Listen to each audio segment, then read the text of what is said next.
తిరిగి దర్శి నియోజకవర్గాన్ని కేటాయించాలని కోరుతూ దర్శి నియోజకవర్గ టీడీపీ కార్యకర్తలు సీఎం నివాసం దగ్గర ఆందోళన చేపట్టారు. 3,000 కోట్లతో నియోజకవర్గాన్ని అభివృద్ధి చేసిన మంత్రి సిద్ధాను వదులుకునే ప్రసక్తే లేదని స్పష్టం చేశారు.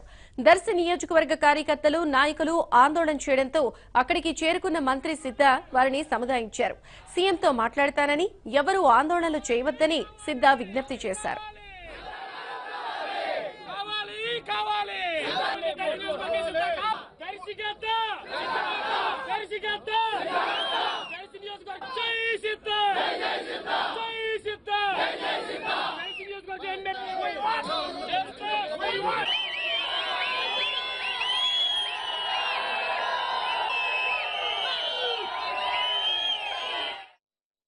లేదా ఉన్నప్పుడు నేను చెప్పిన దాకా మీరు ఎవరు దయించి మాట్లాడద్దు.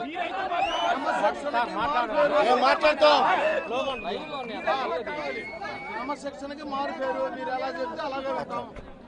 సరే, అందరూ సైలెంట్ గా ఉండండి. ముఖ్యమంత్రి గారికి నేను చెప్తాను. నేను మాట్లాడిన తర్వాత అది ఎట్లా చేయాలి నేను చెప్తాను. మీరు ఇక్కడ గొడవ చేస్తే అక్కడికి వినిపిస్తారు.